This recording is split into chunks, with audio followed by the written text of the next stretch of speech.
and very, very excited to be here. Thank you for having us. Hi guys, good morning. This is Upasana Taku. It looks like it's been almost 10 years I'm building fintech, but since we are 1.3 billion people, there's a lot of legroom to grow. Hi, good morning folks. I'm Kiran, partner at Kalaari Capital.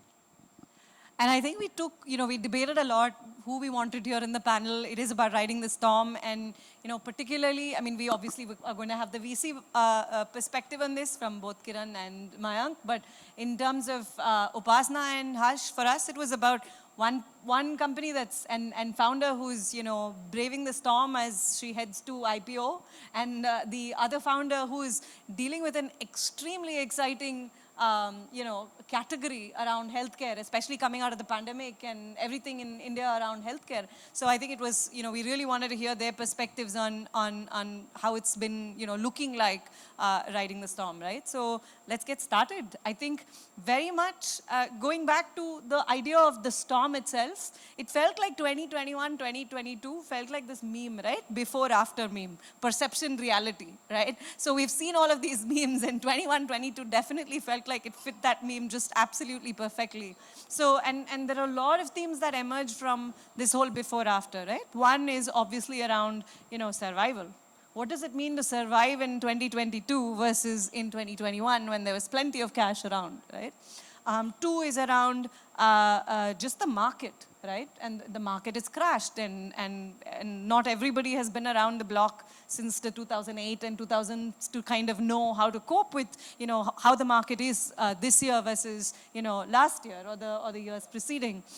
Three is talent, and so there are lots of topics when we think before after. So it would be fantastic to have you guys kind of, let's start with Harsh, let's start with you. It's just, what is this before after? What does it look like for you at Pristyn Care and as a founder kind of leading that? I actually believe what Mohit said. There is sufficient capital available. You just have to be the founder to take it, right? I strongly believe that. And I'll tell you why I say that. And, I've not very different from Upasana. It's just, you don't know that I've been doing it for 10 years because it never worked. So I started my first company in 2010. 2010 to 2015, 3 companies all failed. I knocked at every VC, including the ones on the panel and the ones before the panel. They gave me some total of 0 rupees. So I know what it means, okay? But I can very honestly say most of those ideas or the execution was absolutely crap. So I don't think we deserved. In 2018, when we started Pristyn, before pandemic, right? It was the most unsexy business. We were doing surgeries, for God's sake. It was like, technology or surgery ka kya match hai? Surgery to operation theater mein hota hai. And we said, no, we're going to build health stack, we're going to build technology, we're going to build a scalable model, we're going to build asset light, and nobody got it. Unlike Sequoia got us in 3 months. And, our first round of capital got closed in, less than a week. And we were lucky enough to have like 7 to 8 term sheets from some of the best venture capitalists in the country. But this is at a time when it was not 2021. I was a failed entrepreneur. The most unsexy business. Healthcare nobody looked at, but still there was capital. So I fundamentally believe if you're doing something right, building something solid, capital is there. I think what has changed for me is something every leader, every entrepreneur, every manager, everyone who's building an institution would face. And I'll super honest, no cliched answers, absolutely day in, day out our job, what's going on. The best thing which pandemic has done, I don't get resumes and people coming in for interviews after spending 9 months at a company and asking for a 40% raise with 2 offer letters in hand. And sometimes a bike in hand too. That doesn't happen, right? We don't get, again, some of our friends might not necessarily agree to this. We don't get VCs anymore asking us, yaar, wo company to 4x grow kar raha hai, tum 2x kyun kar rahe ho? We don't get that anymore, so which is great. We also don't get our own leadership, our own team and colleagues coming up to us literally daily, Harsh, agla 100 million kab raise kar rahe ho? Maine kaha, yaar, like, there is sufficient capital, you are comfortable, we are doing well, we've never faced any cash crunch, we are investing where we should be. Why are you asking that question? He said, because my friends at all the other startups have raised capital and why shouldn't we? I don't get that question anymore. And finally, I think it is easy to explain unit economics and the right business building blocks to the leadership at our company. I think my job has become a lot more easier. That's how I look at it. Fantastic. And you know what unconscious bias looks like? The 3 founders on this are all Sequoia portfolio companies. That is an example of unconscious bias. As somebody who helped put together this panel. I'm happy to share what Sequoia doesn't do well, so that's okay. Upasana, you want to go? So what are my thoughts in terms of how life has changed? I think that, I think in many ways the last 2 years, I know that there was a lot of loss of life. But from a business perspective, I think there is a lot of sanity that has come to the global as well as India ecosystem. And I think sanity is good. I mean, it will result in strong and tenured and long-term companies, businesses getting built, which means sustainable growth, sustainable employment, and no grand opening and grand closing, hopefully. I think it has brought, Harsh is right.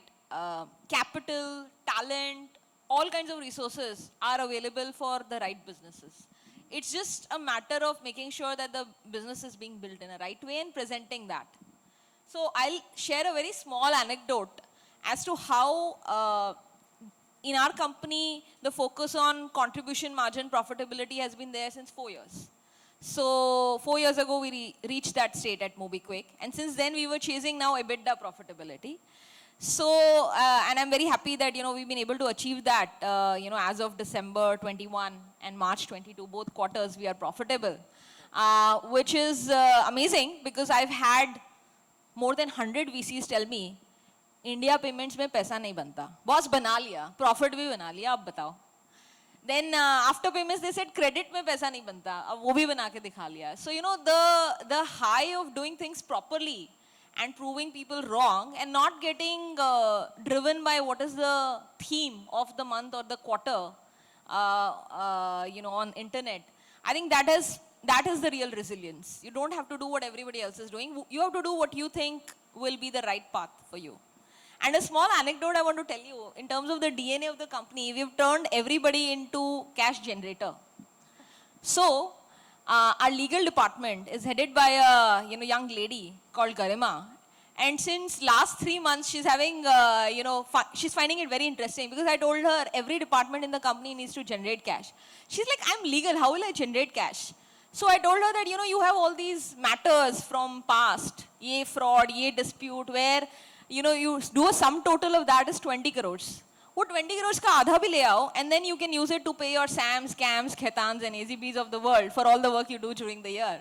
So that's the kind of, sentiment that we've built in all the leaders in the company. Of not to growing twice as much as your competitor. As opposed to 2022, we're all tired of reading all those messages, right? About like getting cash, being, prudent with cash, or like it's all about margins now, it's all about burn now, right? So that narrative we have seen on the founder side is like, significantly changed from the VC side. So any thoughts on that?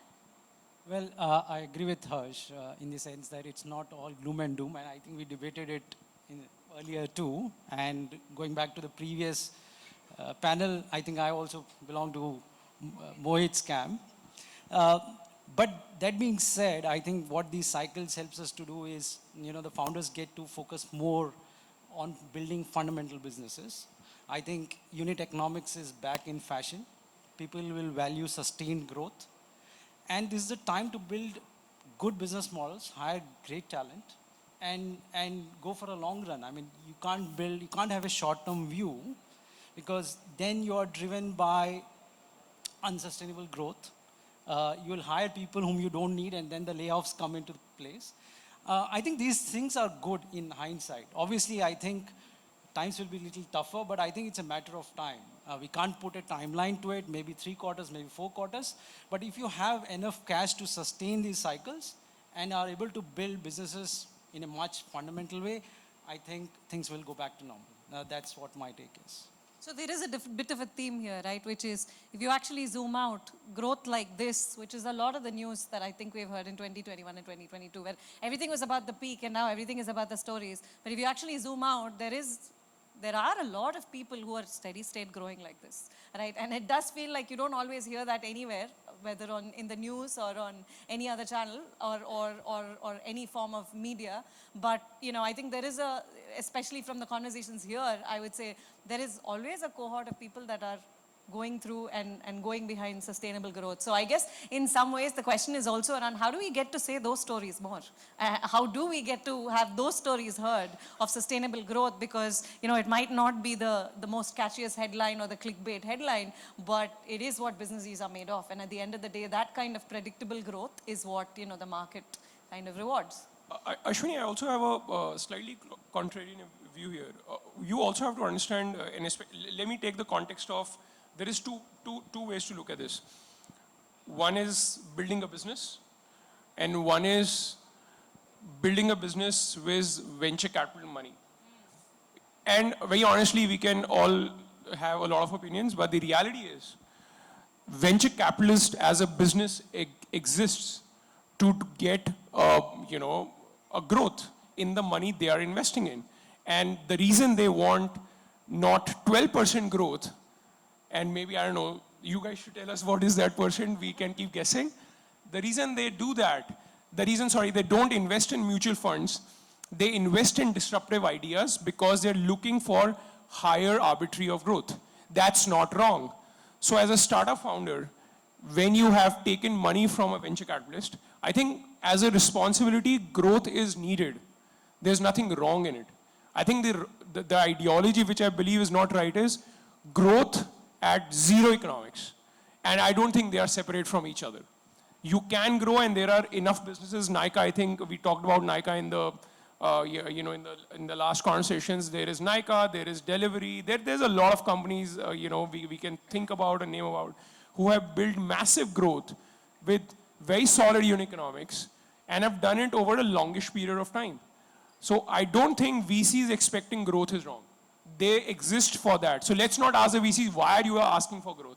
They didn't go to a mutual fund for 10% AR. It's okay they are asking for growth. And you are okay with that by taking that money. Are you arguing with the Harsh from 5 minutes ago? I'm not arguing. No, you're not getting my point. I'm just saying, I do. I'm solid business, But build Harsh, economics, growth but is don't good. run away from growth. Asking Don't for just growth run is good, but telling people that you need to expand in 20 markets in 1 year is not good, right? As an entrepreneur, you need to... Some VCs do that also. No, but as an entrepreneur, you need two abilities, right? One, you need to be super optimistic at anything in the world. The world can go to dumps, but you have to be optimistic. When there is blood on the street, you go out and buy, right? The second quality of an entrepreneur, you have to be an ostrich. Have your head in the ground, cover yourself with, whatever sand you want to cover. 1,000 opinions will come to you, you have to find the right one. And I made those mistakes too. I'll tell you the worst mistake I made. When we started to grow very fast, we started doing very well, still a solid business. Everybody gave me advice, build a leadership team, build people who have seen this, who have done this, who are, far more experienced than you, and we got a bunch of them. The next thing I know, our culture has gone. Nobody's going to the trenches. Everybody is writing emails. Earlier, I used to pick up a phone and get shit done. Now there is an email, and then there is a chain, and then there is another chain, and it doesn't get over, right? Something which, if there is a problem with at 8 p.m. on a Friday night, and if it's a problem, everybody who runs a business here, I can tell you, you will miss your, your own wedding to solve a problem if your business is going donkey, right? But the answer at 8 p.m. is Monday morning karenge. Today in 2022 versus 2020, that whatever, right? And that actually is a fantastic segue into the next question, right? Around unlearning and learning. And at one of our offsites, this was about, I think 18 months ago, 24 months ago, we made that the theme of our offsite, right? Like unlearning and learning. And this is something that I think every company needs to go through, right? Like every few years, you have to unlearn and learn.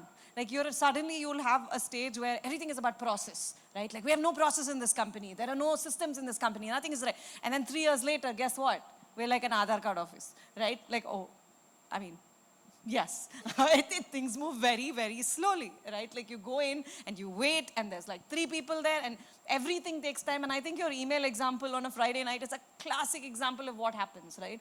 So going, and we debated this again in preparation for this panel. This was a conversation we had like pretty intensely, right? Which is, what are those lessons we're unlearning and learning as talent, as people, because I feel like more than capital, yes, we're debating capital here, the first part of our conversation here was that, but all of us are reckoning, like we're coping, for a lack of a better way to put it, with every new generation of talent that's coming into the workforce, right? And right now I'm not coming into work, I want to work from anywhere, and you know, call me at your once every quarter, you know, event where I can come and say hi, or, you know, I'll respond to that email on Monday morning, and you're like, God damn it, no. You're going to do it, or I'm going to do it right now, right? So there's a huge culture change that I think has happened. And there's also a little bit of an organizational behavior. There's a lot of focus on that, on culture, coming through two things, right? And I was saying just a little while ago, we were all so focused on the market crashing, right? It feels like that's all we're talking about right now, either capital or the markets. And we've forgotten the fact that, hey, we just lived through a bloody pandemic, right? And people are mourning, people are coping. There are so many words we could use to just talk about coming out of the pandemic. And yet, there's very few conversations. I mean, we all talk in offline, you know, when we're hanging out, but there's a lot of unlearning and learning, and there are no playbooks. What playbook? You're going to look to the Spanish flu to give us some, you know, guidance. Like, what playbook do we have to cope with where we're heading with talent and organization? Upasana, shall we start with you? How is that before and after pandemic and what are you guys unlearning and learning that you think you'll take forward with you when it comes to organization building, culture, and talent?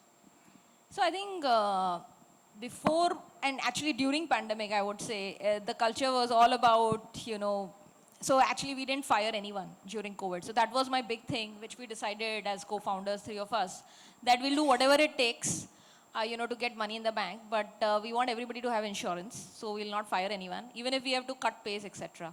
So we did all of that, and it's quite interesting. You know, we had a very large check of money coming into our bank account, and we had all the docs and everything signed. But March happened and NASDAQ started crashing, so we never got the money. So we had like three. Tell us who that was. No, I won't. But one day I'll write a book and it will be very gloriously, you know, discussed. But regardless, I'm just saying that we went from a large infusion of money coming in to never coming in. So very difficult days, but we took that call. So it was all about being there for employees, making sure that remote suddenly, like overnight, how do you get a call center to work remote? Tech, you can still get to work remote and all of that. So all that happened. And, you know, we went, we did all our IPO work in a completely remote manner. And that was crazy. Like, we were working from different locations from 7 or 8 in the morning till 3 in the night. And people were working with so much vigor. And we didn't have to really push people. People were working really very hard, despite all the challenges per se. I had multiple people in finance team where their entire families were down with COVID. They took some days off, but then they bounced back because they knew that they're so important to the core. So all that happened. People also, you know, committed. Because, you know, during that time, during COVID, people are all connecting with, I want to stick with my employer. I want to see the company come out strong on top of this, etc., etc. You know, nobody was offering motorcycles during that time, right? So people stuck through. Then last year came, 2021, and everything, you know, 40%, 50%, 100% raises and all that happened. And, you know, we opened our offices. Today, you know, we are, like, both the floors are open. And my co-founder, Bipin, insisted, he did a all hands and said कि भाई एक floor था, अब दूसरा floor भी खोल दिया है, 500 seats है, सब आके बैठो, जिसको नहीं आना है, वो फिर सोच लो अपने बारे में. So, you know, this year we've gone completely to in-office. And the reason is because as we saw people coming in back from COVID, we found that while there was so much efficiency in working remotely, there's so much collaboration and innovation when people are together in a room. So I think from a talent perspective, you know, the key perspectives were, you know, empathy, sympathy, help. I mean, we've done that too during last March or April. You know, we filed our draft prospectus 1 month late because so many people in our company were sick. So we spent 2 weeks just arranging cylinders and beds and all of that because one must, you know, do that. But as we came out of that, I think it's not just a one-way street. So when your employer sticks with you strong, then you also expect the team to come back strong, once you're out of it. And so focus on growth, growth, growth. You were going to say something, Mayank? No, I was just saying Kiran has a perspective on that with your companies. Have you guys have seen, and Mayank, you should chime in there too, the two of you, like just what have you heard from that perspective from your companies? Well, I think, look, let me talk about from my operating years of experience. I was with Paytm for almost 10 years. I think when it comes to talent, or let's say hiring right resources, it's important that you build a culture bit by bit. And it's really important to hire the right set of people. Giving bikes, giving 50%, 100% hikes is not a sustainable way. Because, if you're hiring only people with that mindset, one day they will come back to you and probably ask that, okay, we are having 2 offers, like what was discussed in the previous panel as well. We are having multiple offers, so what is that we are going to talk about? So I think it's important to hire the right set of people. And do you see them in a long this thing? What's their vision? What's their incentive to join you as a team? And what's the overall, do they understand the vision and the mission of what you are, and do they align with that vision and mission is very important, rather than just talking about numbers and other, monetary benefits. So, from our portfolio companies, I think our mandate has been very clear. These are times where there's no need to rush in terms of hiring. Hire the right talent and think long-term perspective rather than, hiring for the sake of building teams. Mayank? I think I've seen that the best of the founders have realized that over the last 2 years how important culture of an organization has become. And there's like an extra emphasis on that. Just founders connecting with their immediate team members or doing those skip level meetings. And actually, a few days back, I was watching a rerun of this movie, Uri, on one of the OTTs. And one line that really stood out, which I think good founders follow, is that sometimes the emotion of the soldier is as important as his training. So the great founders are trying to instill that emotion in the employees, that belongingness towards the company, rather than just saying this guy is like the best skill set for this role and I'll just hire him.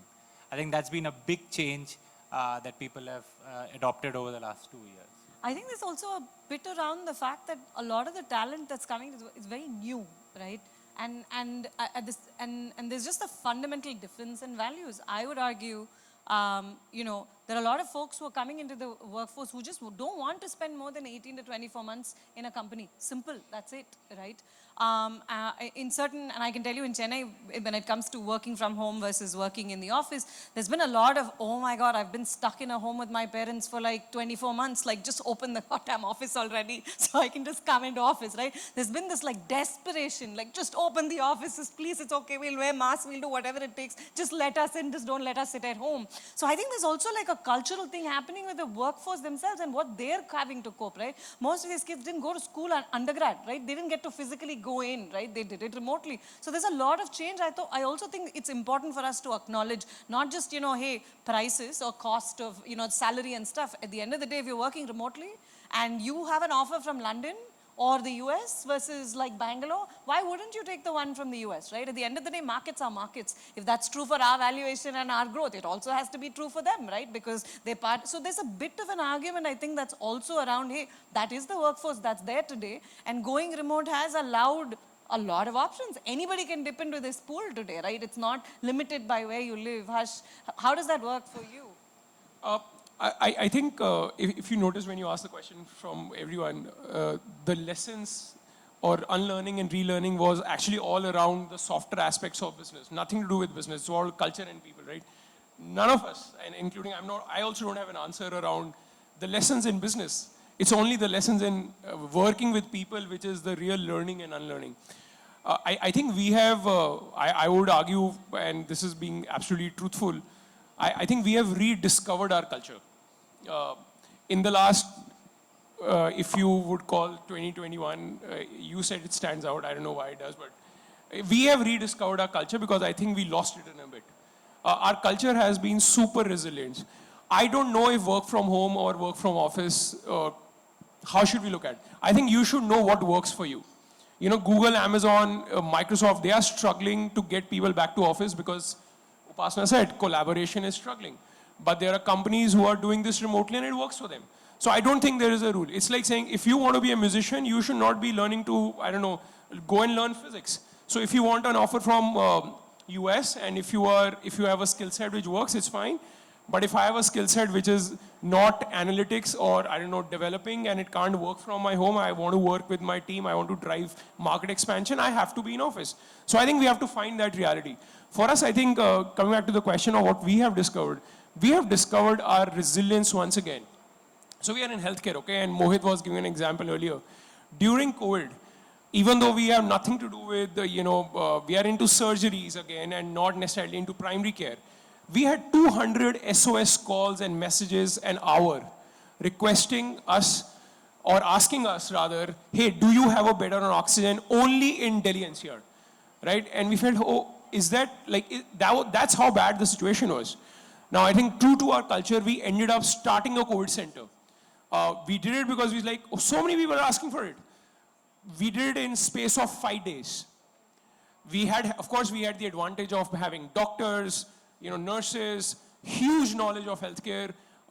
We took an empty place, got our beds, got the staff, converted into the hospital. We started functioning. We operated a COVID center for 1 month. And you'll be surprised, 50% was occupied by our own office members and families. And not even in their own cities. Nearby towns, from Rewari, from Bhiwadi, from Panipat, because they couldn't find an oxygen bed. And we stood that up in 4 days. 4 days flat. There was cases, even though PM Modi came on national television and said you should avoid planned procedures, and which is absolutely right. There are still certain patients where you can't delay a treatment, right? Somebody has blood in the stool which is not stopping. What do? They will bleed to death, right? So we had to treat some of those patients. Now they can't travel from home to the hospital. We picked them from home at 6 a.m. in the morning. We dropped them to the hospital. We picked them from the hospital. We dropped them back home. There was a patient in Bangalore who needed, his hemoglobin level went down. Somebody in our office, without telling anyone, went to the hospital, gave the blood. That's not part of their job, that you have to give blood to your patient. It's nowhere written in our job resume, right? So I think that's our culture. Serving the customers, being in the trenches.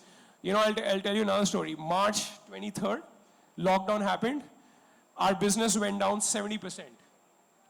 And we said, hey, we have 300 people in the company. We can't fire them. We can't let go of them. We have to pay salaries. We were a very young company, so it's not that we have a lot of revenue. What do we do? And we found a need in the market. Everybody needed sanitizers and masks. Amazon, Flipkart could not deliver. We started selling sanitizers and masks. We went to every place you can think out, in and around Delhi-NCR and Bangalore and Bombay, which were our primary cities. We sat and slept outside factories in Ghaziabad so that when they open 5 a.m. in the morning, we will take the first batch of masks. We sold sanitizers and masks. We made, and it's a very small amount, we made 50 lakh rupees in 7 days for a company jiska sum total revenue us time 3 crore rupiya tha, mahine ka. It gave me a chance to avoid letting anybody go. Now I'll tell you what happened. During the COVID, we developed this skill of distribution, of procurement, of direct to customers. Amazon, Flipkart started, everybody got masks, that business went down. So we started selling oximeters because they were not available. Then that became available, we started selling sanitizer stands. Then that became available, then we started closing them down. It's been, and so this journey, cut the story short, this capability gave us a chance to build a new business. It's called BeatXP. It's a D2C brand. We've crossed 100 crores in revenue in less than 1 year, and that business has come out of COVID. It has nothing to do with what we're doing in healthcare. I would have never thought in my dreams to start a business like that had COVID not happened. And that's our culture, resilience, and I think we've rediscovered that. That's fantastic. So I think now if we look at just going forward, I think it's a question to the 3 entrepreneurs here. You had like almost 2 trials by fire. One was this COVID and then now this capital market crash. So all the learnings that are there, what has now become permanent in the organization? What is now, from a culture point of view, we spoke about, but from an operating model point of view, what has become permanent? What is something which is now gospel truth in the org that nobody will walk away from this? We'd love to hear what have you just imbibed in the organization now? मेरे को ही क्यों पहले कराते हो? Seniority here. Oh No, God, I'm not like 100 years older than So you. actually one anecdote while we were doing the prep call, Upasana had said that if this is going to be a goody good panel, then count me out of it. So this is your time to speak the brutal By the way, truth. I've worked with Upasana. She was, I've had only 2 managers in my life. She was my second manager. So some things, I think you see where they come from. So yeah, I mean, he told me at that time मैं ये करने वाला हूँ, मैं इतनी बड़ी company बनाने वाला हूँ. अभी आप देखना 1 साल में मैं कहाँ से And she said, तुम clinic खोलोगे? Doctor was ये कोई धंधा है? Meaningless. Yeah, because you had 0 background in healthcare. So, yeah. So anyway, so you've proven me wrong. That's amazing. I'm very happy to see you go from milestone to milestone and make us proud. What was the question again? Things that are now permanent in the organization. Things that are permanent in the organization. I think things that are permanent in the organization for us, you know, we got ourselves so close to the becoming a public company. So for us, you know, we act like a public company now. So, you know, you go to our website, you'll find our board, our committees, all our financials. We are still a private company. We don't need to do all that. But I think for us, 2 things have become a part of living. Everything to do with governance. So the company is now fully run by an independent board since the last 1.5 years. And that has been a new learning experience for us because we've always been, well, until you do it, you know, you don't know what that feels like. You think that that's a lot of process, like you said. But you also realize that it's an opportunity for you to get all your major decisions ratified with people who've had the exposure and experience to diverse markets at scale. Especially if you have, you know, the kind of seasoned independent director. So that's one thing that has happened for us. The second thing is this very intense focus on, you know, in our business reviews for any team, whether it's a category or a subcategory, you know, nothing happens without planning. It doesn't mean that there will be like 500 discussions, but it also means like today is 2nd September. So today we'll have all the numbers for August already reviewed. And all the business heads will present that this is what I'm going to achieve in September. And this much revenue will come with this much budget. So money is also assigned, but everything is to plan. You know, what we can't have is that a business head said that I'll get you 100 crores revenue and my budget is 10 crores. That budget can't become 20 crores. And believe me, I've lived through those days. We've had situations, I would say, when we were in this fast growth phase from 2015 to 2018-19, where we planned that we will spend 10 crores or something and we ended up spending 25 crores on it. Or, you know, something was approved, the cost item was approved, but what will be the ROI or return on that, that was never thought of. Those kind of, you know, that kind of shit doesn't happen anymore. Like, money is spent, but it better have a payback. And that payback better be known that this is going to happen in 1 month, 2 months. I think for us, the financial planning, goal seeking and achieving those goals, I think that has been a key component. So as an example, you know, whatever goals we've set ourselves for this year, you know, it's an amazing feat when, you know, your CEO of a business reports that I had to do this number in December and I've already achieved it in July. I'm like, amazing. Matlab party, puri team ke liye badi party karo because, you know, you're doing so much better than what you planned. So I think that is the kind of, you know, feature that has become permanent for us and I'm loving it. I mean, I don't think that there is, now I think that there is no reason why we used to build things so chaotically. We could have always done things far more planned. So that's my big takeaway. That's fantastic. Harsh? I think for us, the things which have sort of become permanent, like I said, it's more, you know, fundamentally, it is more rediscovering. And, you know, I'm sorry, I'm not able to come up with a better answer. So I think the things we have rediscovered have become permanent. Our culture has become supremely and keenly important to us. And it's not the best culture, and we are honest about it. You know, a lot of, we work 6 days a week, and we get a lot of flack about that. Hey, how can you work 6 days a week, you know, in these times? It works for us.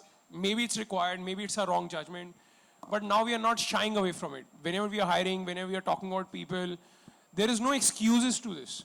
Nobody talks about it, comes and say, hey, you know, we are not able to hire these people because they refused to, you know, they were not okay with 6 days a week. It's okay if they're not okay. It's a choice. There's not wrong. But now that's not an excuse, right? So culture has started to become super important. And, you know, the important question for me always has been, how do you instill culture?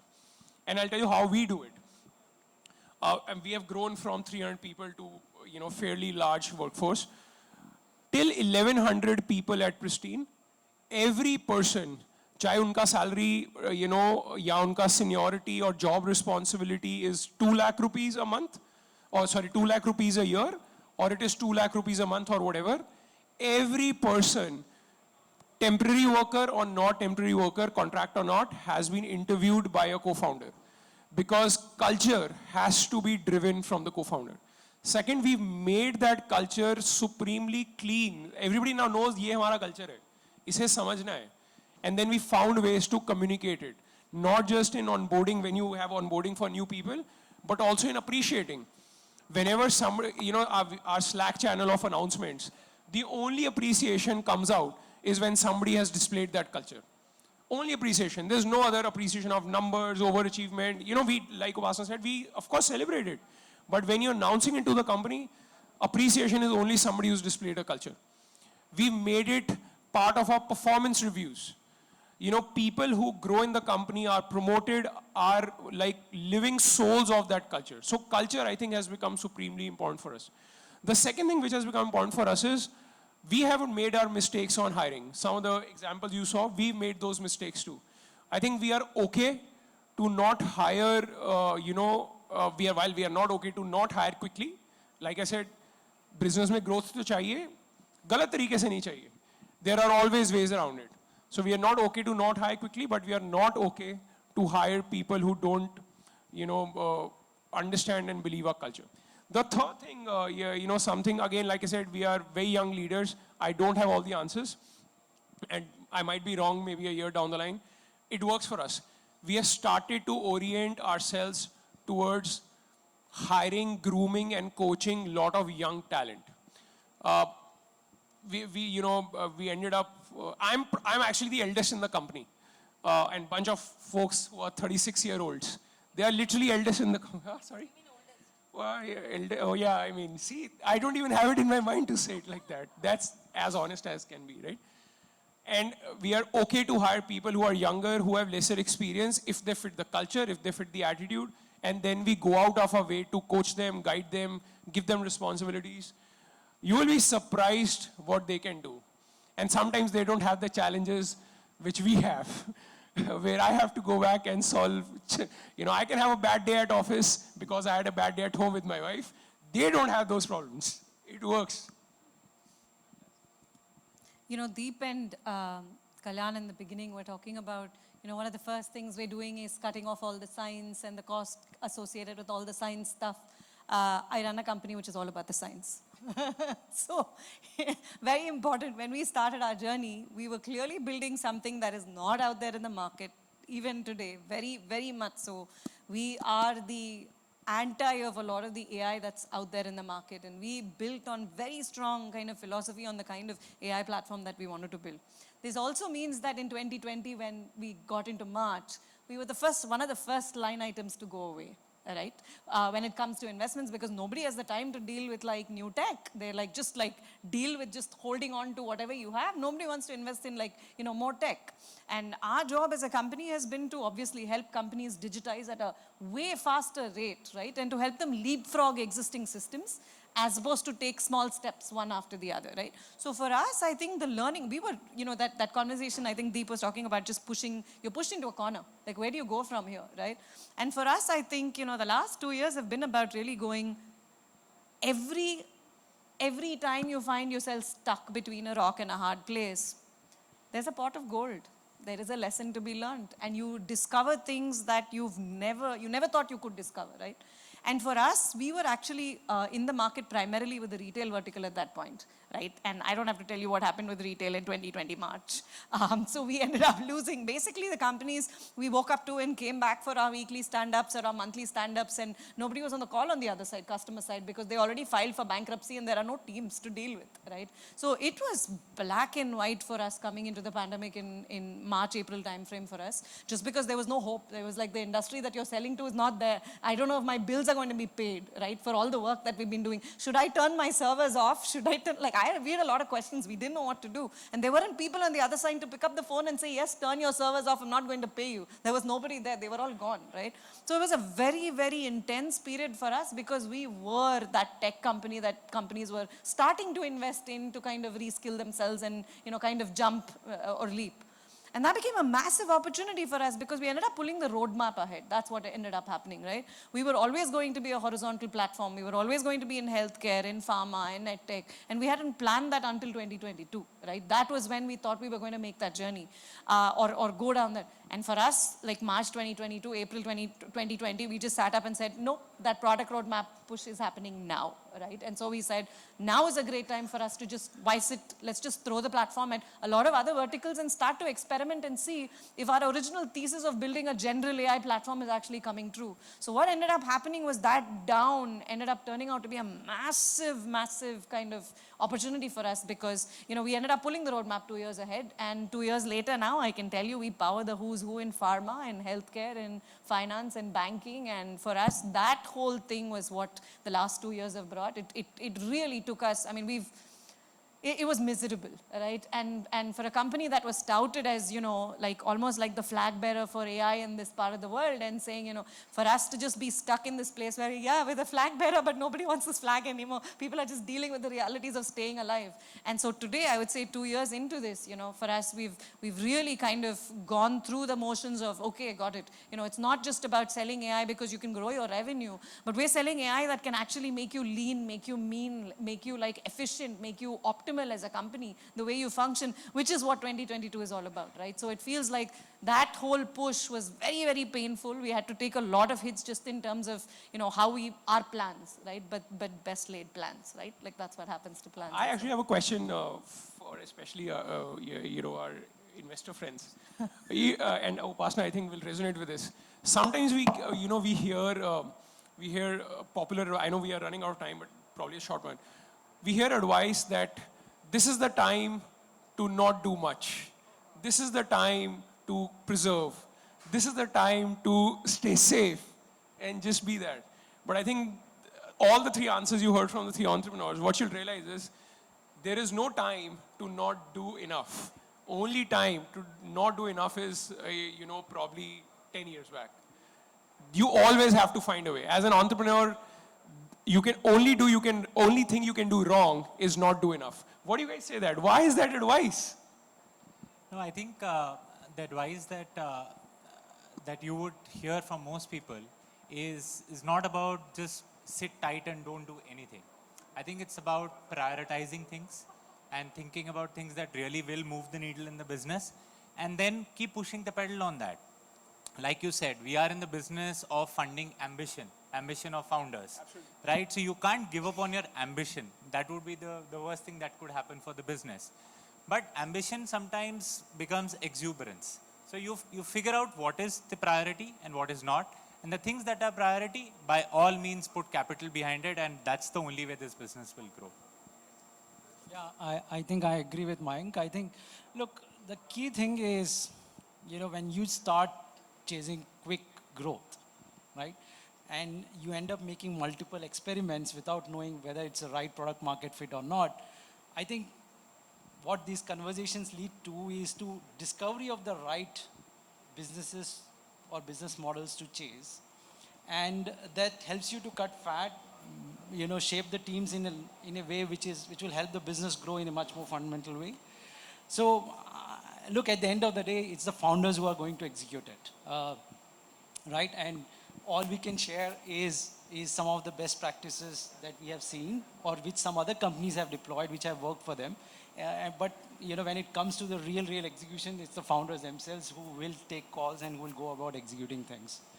But you don't stop experimenting, but you don't have to put, bet the farm. You can experiment with very little money and with a lot of effort. Look, no business models have been relevant for decades, right? Every company that has been in existence, whether you talk about IBMs of the world or Apples of the world, they have kept pivoting. So whatever you do is not there for long run. You have to keep adding. Like for instance, you talked about building a new business that was born out of COVID. You never know, maybe that might become a much larger share of the business 5 years down the line. So you have to be relevant. You have to keep reinventing yourself, which is not something that you can do. But that being said, opening up too many fronts without knowing or without having the core focus on 2 or 3 key businesses is not something that should be missed on. Cool. So on that note, on that positive note, on keeping the focus and yet pushing the pedal on growth, I'd like to thank everybody on the panel. Hope this has been a helpful conversation for the audience here. Thank you so much.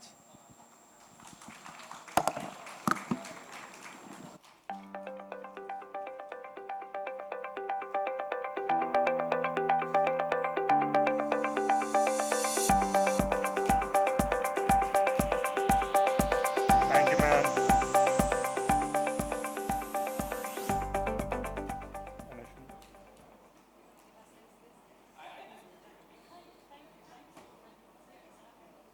Thank you all.